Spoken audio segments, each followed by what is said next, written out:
Welcome back everybody. खुश आमदीद कहते हैं आपको सबकी सोच में। ये जो सेगमेंट है इतना कोई खुशी वाला नहीं है, जहाँ पे हम आपके साथ बड़े मज़ेदार किस्म की खबरें शेयर करेंगे।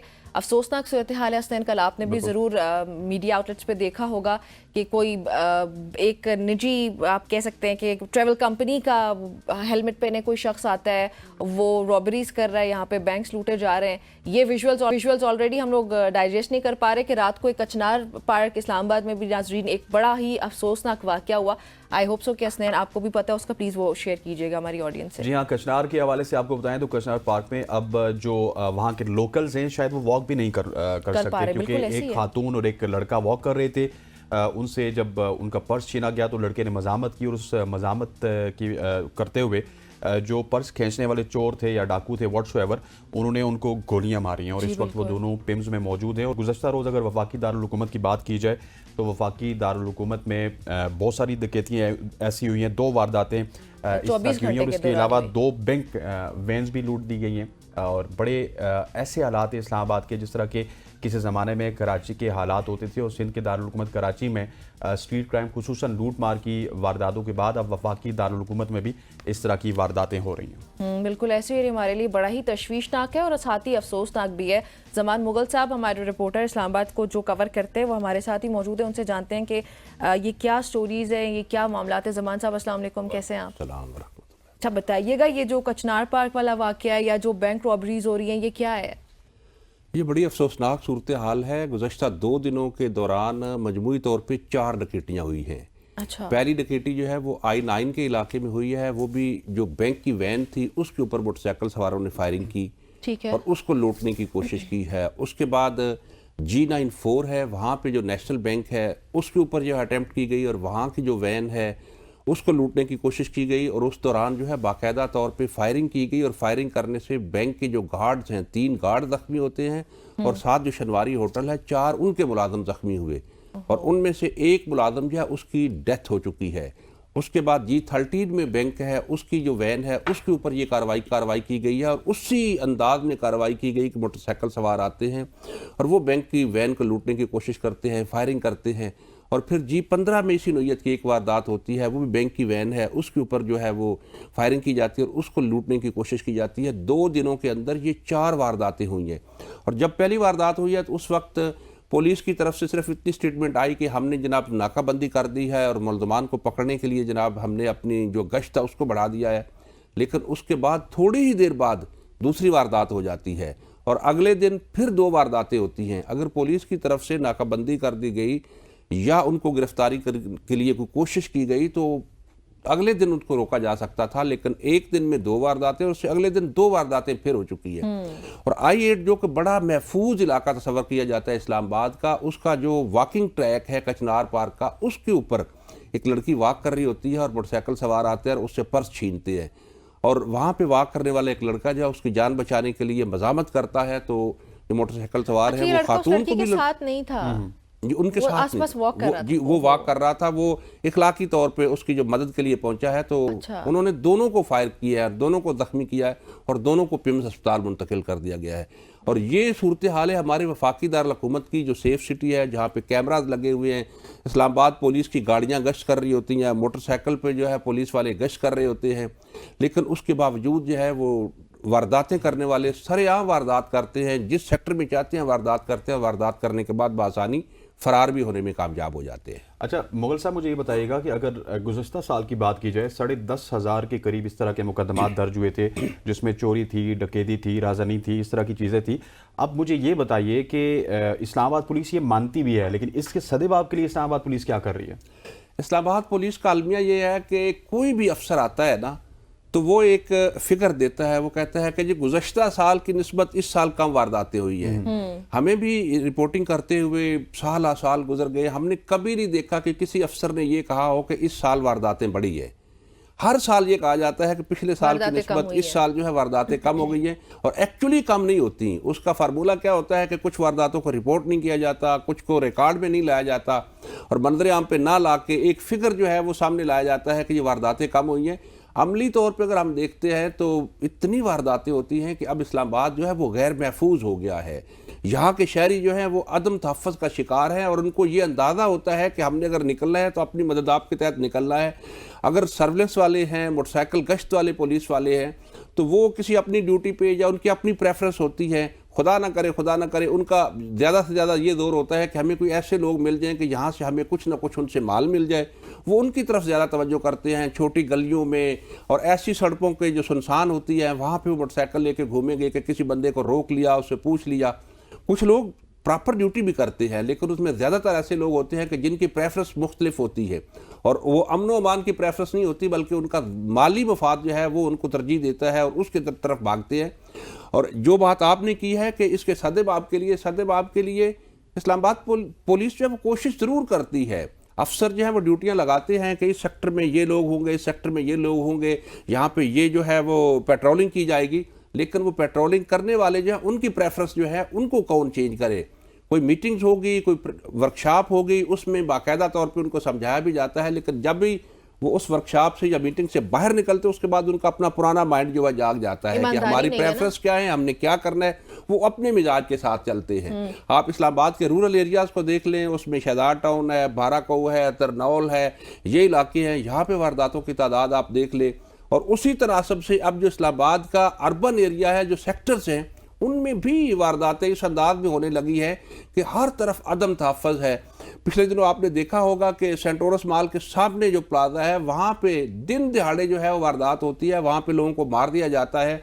I-8 मरकज़ में दिन दिहाड़े वारदात होती है, मार दिया जाता है और मारने वाले बाकायदा उनके ऊपर खड़े होते हैं, खड़े होकर उनके बाजू काटते हैं, हाथ काटते हैं और उसकी वीडियोस बना के भेजते हैं और कोई पुलिस वहाँ पे नहीं पहुँचती है। अपनी मर्जी के साथ वो वहाँ से जाते हैं और जब ये लोग चले जाते हैं उसके बाद पुलिस वहाँ पे पहुँचती है और उसके बाद प्रेस रिलीज भी जारी करती है और अफसरान आके वहाँ पे खड़े होकर बयानात भी देते हैं। तो अभी भी ऐसे ही हो रहा है। जो ये वारदातें हुई हैं 48 घंटे से भी ज्यादा का बल्कि ये टाइम गुजर चुका है। बिल्कुल। तो अभी तक तो किसी को पकड़ा नहीं है पुलिस और ने। दूसरा निमरा, यहाँ पे इतनी ज्यादा आपकी पुलिस की फौज है, हाँ, उसकी पूरी एक सेकंड के अंदर पूरा शहर बंद हो जाता है, इतनी नफरी आ जाती है। वो सिर्फ इक्तदार वालों के लिए, आवाम के लिए नहीं है। उसमें बदकिस्मती ये है कि गुज़श्ता 2 सालों से हमने देखा है कि इस्लामाबाद पुलिस को जो है ना वो एक टास्क पे ऊपर लगा दिया गया है कि एक सियासी पार्टी को क्रश करना है जी। और पुलिस जो है उसकी सारी तरजीहात वो सियासी पार्टी को क्रश करने पे, उनकी गिरफ्तारियां करने पे लगी हुई हैं। और जो डकैत हैं, वारदातें करने वाले हैं, वो बआसानी इसका फ़ायदा उठाते हैं, वारदातें करते हैं और निकल जाते हैं। क्योंकि इस्लामाबाद पुलिस को पता है कि आला हुकाम ने जो हमें टास्क दिया हुआ है उसको अगर हम पूरा नहीं करते और पॉलिटिकल लोगों को क्रश नहीं करते हैं तो फिर हमारी नौकरियां पक्की नहीं होती है। वो बेचारे अपनी नौकरियां पक्की करने पे लगे रहते हैं और शहरी जो है वो लुटते रहते हैं, अदम तहफ़्फ़ुज़ का शिकार रहते हैं। दिन दिहाड़े वारदातें होती हैं, रातों को वारदातें होती हैं। और ये जो 2 दिनों में वारदातें हुई हैं, इससे इस्लामाबाद पुलिस को हिल के रह जाना चाहिए था और इतनी सर्विलेंस बढ़ानी चाहिए थी कि पता चलता कि 2 दिनों की वारदातों के बाद इस्लामाबाद पुलिस एक्टिव हो गई है। लेकिन IG इस्लामाबाद जो है उनकी तरफ से एक बयान ज़रूर आया है कि जी ये वारदातें हुई हैं तो हम ये चेक कर रहे हैं, हम वो चेक कर रहे हैं, हम इनको जनाब सेफ सिटी के ज़रिए ट्रेस कर लेंगे और उसके बाद जो मोबाइल डाटा है उसके ज़रिए ट्रेस कर लेंगे। लेकिन बयानात की हद तक कुछ भी नहीं होता जब तक अमली तौर पर कुछ नहीं किया जाएगा। इस्लामाबाद के शहरी कभी भी जो है वो अदम तहफ़्फ़ुज़ से नहीं निकलेंगे और वो परेशान ही रहेंगे। अच्छा ज़मान साहब, ये चीज़ें हमें कराची में देखने को मिलती थी कि कराची में इस तरह का अदम तहफ़्फ़ुज़ होता था, इस तरह की वारदातें होती थी। अब यहाँ पे आए रोज़ मेरे बहुत सारे दोस्त हैं जो कि ये रिपोर्ट करते हैं कि 2 बाइक वाले आए, उन्होंने आके चोरी किया। मतलब अगर आपके 100 बंदा आपका सर्कल में है तो उसमें से तकरीबन 50 या 60 के साथ ये वारदातें हुई। मोटरसाइकिल पे वारदात अब आम हो गई है, लेकिन जो हमारी इस्लामाबाद पुलिस के जवान हैं जो मोटरसाइकिल के ऊपर पेट्रोलिंग कर रहे होते हैं, खुदा करे कि उनकी ट्रेनिंग और उनकी तरबियत में ये चीज़ें शामिल कर दी जाएं कि वो कोशिश करें कि मोटरसाइकिल की वारदात करने वालों को रोका जाए। क्योंकि वो ये कोशिश करते ही नहीं है। उनकी, मैंने पहले भी अर्ज़ किया कि उनकी प्रेफरेंस ही कुछ और होती है। वो सुनसान सड़कों की तरफ भागते हैं, छोटी गलियों की तरफ भागते हैं कि जहाँ से उनको कोई ऐसा बंदा मिल जाए, कोई दिहाड़ीदार मजदूर मिल गया, उसको थाने शिफ्ट कर दिया, उसमें उनके नंबर बढ़ते हैं कि हमने आज इतने लोग शिफ्ट किए हैं। या कोई उनको अल्लाह न करे कोई मर्द और खातून मिल जाते हैं तो उनको तंग करना, उनसे निकाहनामा तलब करना, फिर उनसे पैसे मांगना, इस तरह की आम चीज़ें हैं। और वो इन प्रेफरेंस में लगे रहते हैं।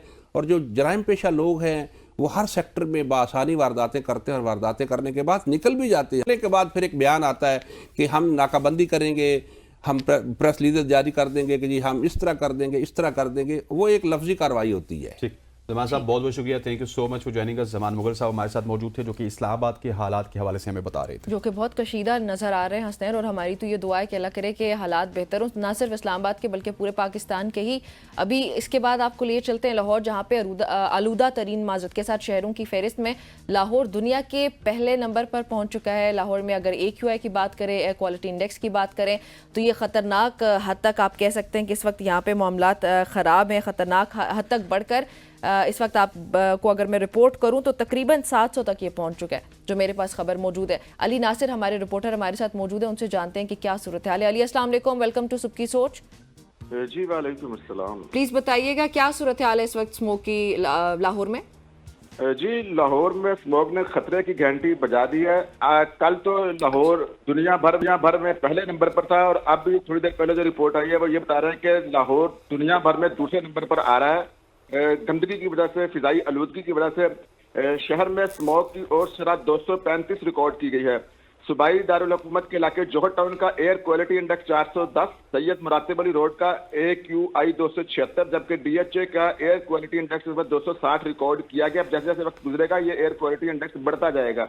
बढ़ती हुई फजाई आलूदगी की वजह से गले, सांस लेने में दुश्वारी, आंखों में जलन जैसी बीमारियां जो हैं वो लोगों को इस चीज का सामना करना पड़ रहा है। जबकि डॉक्टर्स का ये कहना है कि मास्क पहन कर घर से बाहर निकलें, गैर जरूरी सफर से इज्तनाब करें। कल भी हमारी डॉक्टर से बात हुई तो उन्होंने एक बड़ा ही अजीबोगरीब इंकशाफ किया। उन्होंने कहा कि अगर स्मोक आपके जिस्म के अंदर ज्यादा देर तक रहे तो कैंसर हो सकता है, और इसको ज्यादा देर के अंदर आपने अपना जिस्म अपनी बॉडी के अंदर नहीं रहने देना, क्योंकि इसका जो कैंसर होगा वो ला इलाज है, इसका कोई इलाज ही नहीं, क्योंकि फेफड़ों में उस वक्त तशखीश होती है जब ये मर्द काफी बढ़ चुका होता है। तो उन्होंने डॉक्टर्स ने ये कहा कि सख्ती से मना किया है कि जब 200 एयर क्वालिटी इंडेक्स लग जाए तो ये हुकूमत की पर रिस्पॉन्सिबिलिटी बन जाती है कि हेल्थ इमरजेंसी जैसी सूरत हाल नाफिज करते हैं। लेकिन अब यहाँ पर क्योंकि पाकिस्तान में ऐसी कोई सूरत हाल नहीं है तो लोगों को चाहिए कि वो अपनी खास एहतियात करें, और घरों को भी उन्होंने कहा है कि घर के अंदर भी खिड़कियां खुली ना रखें, दरवाजे खुले ना रखें, क्योंकि ये जो फिजाई आलूदगी है ये आपके घर के अंदर भी दाखिल हो सकती है, और वो ज्यादा डेंजरस है, वो ज्यादा खतरनाक है। अगर घर के अंदर दाखिल हो जाए तो घर की खिड़कियां, पर्दे आगे रखें,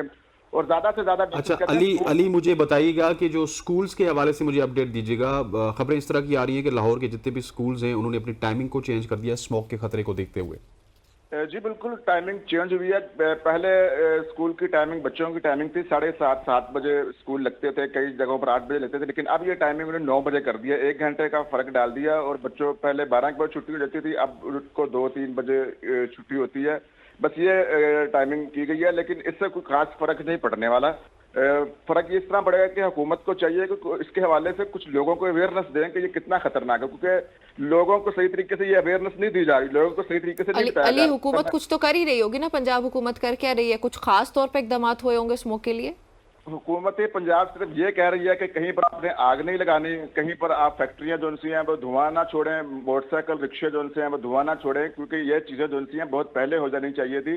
सबसे पहले मेन स्टेप यही होता है कि लोगों को बताया जाए, क्योंकि अगर आपने फैक्ट्रियां बंद करनी है, रिक्शे बंद करने हैं, आपने उसके बाद लोगों को क्या दिया हुआ, क्योंकि पाकिस्तान के अंदर तो मोस्टली लोग गरीब हैं, तो वो अपना रोजगार कैसे कमाएंगे।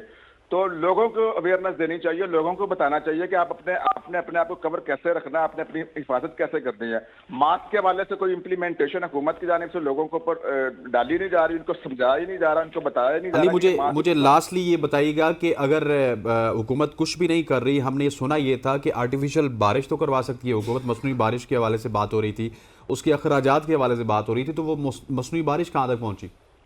अभी तक मसनूई बारिश नहीं हुई, और ना ही कोई हतमी कोई तारीख दी गई है। प्लान यही है कि मसनूई बारिश की जाएगी, लेकिन पिछले साल भी मसनूई बारिश की गई थी, कोई फर्क नहीं पड़ा था। पिछले साल की निस्बत ज्यादा स्मोक इस साल देखने में नजर आ रही है, और होना तो ये चाहिए था कि मसनूई बारिशों का कैसा सिस्टम होना चाहिए कि पूरे पंजाब के अंदर ये हो। यहाँ पर तो पूरे लाहौर के अंदर प्रॉपर तरीके से मसनूई बारिश नहीं हो पाती, सिर्फ लाहौर के चंद एक इलाके हैं जहाँ पर मसनूई बारिश होती है। जोहर टाउन का जो एरिया, वहां पर आज तक कभी मसनूई बारिश नहीं हुई, ये ठोकर को टच करता है, और वहाँ का जो एयर क्वालिटी इंडेक्स है कल 700 से ऊपर तजावज कर गया था। यानी कि आप अंदाजा करें कि वहाँ जो लाहौर से थोड़ा सा बाहर है, वहां पर तो जो मसनूई बारिश है उसका कोई इंतजाम हुकूमत की जानिब से नहीं किया जाता। हुकूमत की जानिब से सिर्फ खास इलाकों पर मसनूई बारिश की जाती है, जहां पर इनके अपने काम वगैरह हो, तो वहां पर मसनूई बारिश है। लाहौर के जो कई इलाके हैं जो बैकवर्ड एरिया है, वहां पर मसनूई बारिश का कोई इंतजाम नहीं है, क्योंकि वहां पर पोल्यूशन भी ठीक हो गया। बहुत बहुत शुक्रिया। अली नासिर हमारे साथ मौजूद थे जो कि लाहौर के हवाले से आगाह कर रहे थे। इससे पहले जमान मुगल साहब हमारे साथ मौजूद थे जो कि इस्लामाबाद के हवाले से आगाह, इस्लामाबाद की जो सूरत हाल है वो बड़ी तशवीशनाक हो चुकी है और लाहौर की सूरत हाल स्मोक को लेके, इस्लामाबाद की सूरत हाल सिक्योरिटी को लेके। यहाँ पर वक्त हुआ चाहता है एक शॉर्ट सी कमर्शियल ब्रेक का। ब्रेक के बाद वापस आएंगे तो मुल्क की सियासत के हवाले से बात करेंगे। Stay with us.